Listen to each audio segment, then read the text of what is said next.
তো এরপরে যে ইলেকশন হয় আমরা হচ্ছে 75-এ, তো আমরা এরপরে ইলেকশনটাতে যাই 1979-এ যেটা হয়। তারপর এর মধ্যে আবার আরো কিছু পরিবর্তন হয়। আমরা বললাম যে 74-এ হচ্ছে আবার দুর্ভিক্ষ হয়। সেই দুর্ভিক্ষে হচ্ছে শেখ মুজিবুর রহমান ব্যবস্থা জারি করে মানুষজনের। আমরা বিখ্যাত একটা উক্তি আছে যে বিদেশ থেকে যে সাহায্যটা আসছিল, তখন শেখ মুজিবুর রহমান বলে যে চোরের দল সব কম্বল নিয়ে গেছে, আমার জন্য একটা রাখে নাই। এরকম একটা বিখ্যাত উক্তি ওই সময়টাতে ঘটে। তারপর হচ্ছে শেখ মুজিবুর এখন কিছুটা তো অবনতি দেখতে পাই, যে হচ্ছে হিরোজ হচ্ছে আমাদের যারা সুপার হিরো হিসাবে দেখি, তাদের যে আসলে বেঁচে থাকা অবস্থায় একটা সময়ের পর তাদের আমরা পতন, এই পতনের ঘটনাটা আমরা শেখ মুজিবুর রহমানের ক্ষেত্রেও দেখতে পাই। যে উনি 75 সালে যখন বাংলাদেশ কৃষক শ্রমিক বাকশালের পুরো ফ্রন্টটা কি ছিল, বাংলাদেশ কৃষক শ্রমিক লীগ গঠন করে হচ্ছে একতান্ত্রিকভাবে সকল ক্ষমতা বাংলা ওনাদের দলের ইয়েতে নিয়ে নেন, পত্রপত্রিকা টিভি মিডিয়া সবকিছু কন্ট্রোল নিয়ে নেন। তারপর হচ্ছে 1975-এ তো শেখ মুজিবুর রহমান মারা যান। এটা কিন্তু সারপ্রাইজ হিসেবে আসার কথা না, কারণ অনেক কিছু কিন্তু দেখা গেছে যে 1972 এর থেকে কিন্তু সে কিন্তু আস্তে আস্তে রেস্ট্রিকশন দেওয়া শুরু করছিল। যে তখন দেখবেন যে 72-73-ও কিছু প্রমিনেন্ট জার্নালিস্ট ছিল, তাদেরকে কিন্তু অ্যারেস্ট করা হয়েছে। তারপরে এখন যে মানে হি এফেক্টিভলি ব্যান্ড যে ধর্মভিত্তিক রাজনীতি বন্ধ করে দিয়েছিল 72-73 দেখা গেছে যে। তো just because of that something happened in পাকিস্তানে 1961 সালে যেটা করছিল ওইটার বেসিসেই হলে গিয়ে সেকুলার স্টেট ক্রিয়েট করার, he was working towards creating a secular state. তো অনেক সাইন কিন্তু দেখাই গেছে, অনেক সাইন দেখাই গেছে যে this guy is going towards a totalitarian একটা গভর্নমেন্টের যে towards এ যাইতেছে, সেই যে চেঞ্জ করে ফেলতেছে। উনি ওই যে ফিদেল কাস্ট্রো, তারপরে ওই সময় তো একটা কমিউনিজমের একটা জোয়ার চলতেছে কিছুটা, বা কমিউনিজম কিছুটা হচ্ছে প্রতিরোধের মুখোমুখি হচ্ছে। বাট ওই সময়টাতে উনি মনে হয় ওই ধরনের একজন নেতা হয়ে উঠতে চাচ্ছিলেন। অনেক সমাজ বিজ্ঞানীর এই ধরনের একটা পর্যবেক্ষণ যে উনি ফিদেল কাস্ট্রো বা এই ধরনের হচ্ছে ওনাকে কেন্দ্র করেই একটা হবে, যে কারণে উনি হচ্ছে বৈজ্ঞানিক সমাজতন্ত্র বলে যে একটা সেটার আবির্ভাব বা সেটার হচ্ছে এক্সপেরিমেন্ট করে দেখার চেষ্টা করছিলেন যে বৈজ্ঞানিক সমাজতন্ত্র বলে একটা হবে। তো যাই হোক, আমরা যে হিস্ট্রিক্যাল আমরা যদি পরের ইলেকশনে দেখি, যে তো আমরা 1973 ইলেকশনে দেখি যে আওয়ামী লীগ খুবই বিপুল ভোটে কারসাজি করে, বা যেভাবে হোক অলমোস্ট 80% ভোট পেয়ে সেখান থেকে তারা হচ্ছে প্রায় সংসদীয় আসনের প্রায় হচ্ছে 97% বা 98% তারা প্রথম সংসদে তাদের যে সংখ্যাগরিষ্ঠতা। এরপরে বললাম যে 75 উনি মারা যাওয়ার পরে হচ্ছে ওই একটা কুতে উনি মারা যান, তার কিছুদিন পরে আরেকটা কু হয়। সেই কুয়ের পর নভেম্বরের শুরুতে একটা কু হয়, 75-এর প্রথমে একটা হলো। তারপর হচ্ছে তারা নভেম্বর পর্যন্ত সরকার চালায়, সেই সরকার মোস্তাকের সরকার। এবং তারপর হচ্ছে নভেম্বরে গিয়েই আরেকটা কু হয়। সেই কুয়ের পর হচ্ছে নভেম্বরের 7 নভেম্বর আবার সেকেন্ড কু হয়, বাট ওইটা ওই বছরের 3 নম্বর কু। এবং সেই কুয়ের পরে জিয়াউর রহমান হচ্ছে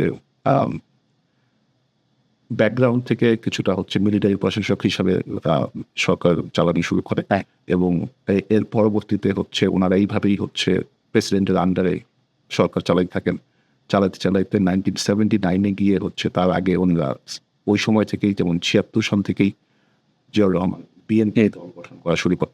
তো আমরা বেসিক্যালি দ্বিতীয় ইলেকশনে আসতে গেলে বিএনপির হচ্ছে তখন আবার আমরা আবির্ভাব দেখবো, যে 73-তে যাদের কোনো আবির্ভাব ছিল না, যাদের 79 ইলেকশনে হচ্ছে আমরা দেখি যে বিএনপি দল হিসাবে প্রথমবার নির্বাচনে অংশগ্রহণ করে। তো সেই নির্বাচনের ফলাফল নিয়ে আমরা হয়তো আবার আরো কিছু বলতে পারি যে ওই নির্বাচনে কারা কেমন। এটাতে আর একটা ইন্টারেস্টিং একটা তথ্য আমি দিয়ে দিই, সেটা হলে কি যে আমাদের 1972-তে যে কনস্টিটিউশন করা হয়েছিল, সেখানে পার্লামেন্টারি সিস্টেম করা হয়েছিল, এন্ড তারা রেকগনাইজ করছিল যে prime minister is actually the head of government. সেটা কিন্তু আবার 75-এ এসে কিন্তু one party presidential system create করছিল বাকশালের আন্ডারে। এটা শেখ মুজিব করছিলেন। And হয় বা হ্যাঁ, সংবিধান এটা কিন্তু জিয়াউর রহমানও কিন্তু এই যে আপনি 79 নিয়ে এখন কথা বলবেন, বাট এটা আমি একটা ক্লারিফাই করতে চাই যে জিয়াউর রহমানও কিন্তু follow through the same thing, presidential পাওয়ারের যে একটা জিনিস, আহ, এটাও কিন্তু জিয়াউর রহমানও ফলো করছেন, এরপরে হোসেন মোহাম্মদ এরশাদও এটা ফলো করছেন। তো লেটস রিভিউ দ্য 1979 ইলেকশন। এটা কি হয়েছে? ইলেকশনটা আমরা দেখে আসি। অনেকে আবার কনফিউজড হয়ে যেতে পারে যে জিতছে প্রাইম মিনিস্টার হলে কে, সেটাই রাষ্ট্রপতি জিয়াউর রহমান নাকি প্রধানমন্ত্রী জিয়াউর রহমান।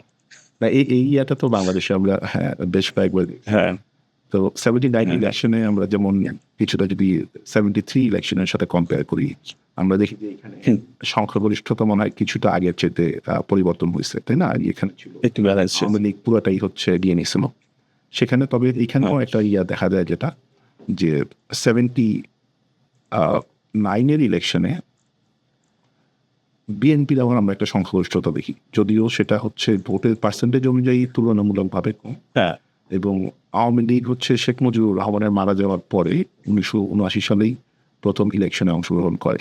সেই ইলেকশনেও আমরা তাদের হচ্ছে অলমোস্ট 25% ভোট পাওয়ার দেখি, কিন্তু 25% ভোট পেলেও তাদের সংসদীয় আসন পায় তারা হচ্ছে টোটাল 39টা।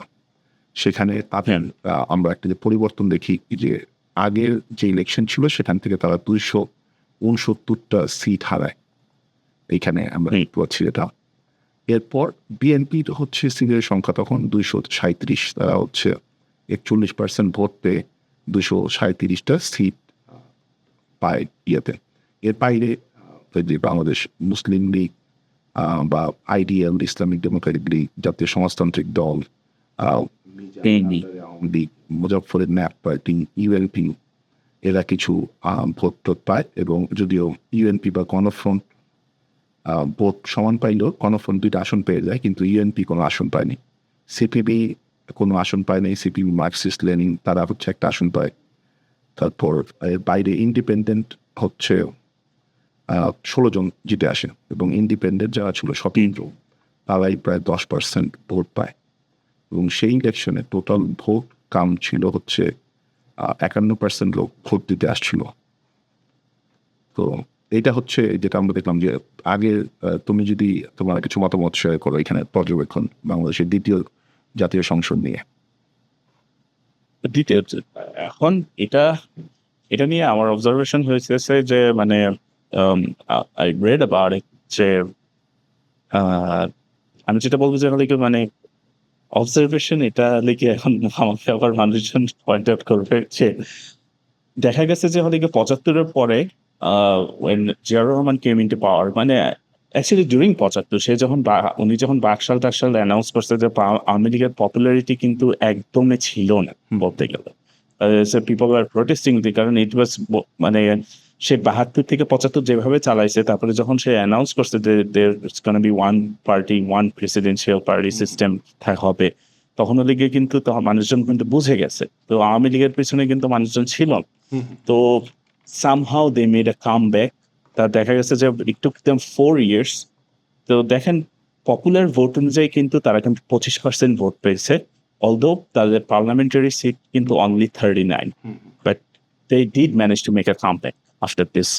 হ্যাঁ, তো হ্যাঁ যেটা বললে যে ভোটের সংখ্যা প্রায় কিন্তু বেশ ভালোই ছিল, প্রায় 50 লক্ষ লোক তাদের ভোট দেয় ওই সময়টাতে। তো এটা আমার কাছে একটু মনে হয় যে একটু ইন্টারেস্টিং লাগছে যে জায়গাটাতে ইন্টারেস্টিং পার্ট যেটা আসলে সেটা তো এরকম কিছুটা যে আওয়ামী লীগ তুমি যেটা বললা যে তারা গত 4 বছর হচ্ছে ক্ষমতাতে না থাকলেও 75 থেকে 79 এই সময়টাতে তাদের প্রতি মানুষের একটা কি বলবো যে একদম ভোট দিতে আগ্রহী এই ধরনের একটা ভোটার সংখ্যা ছিল।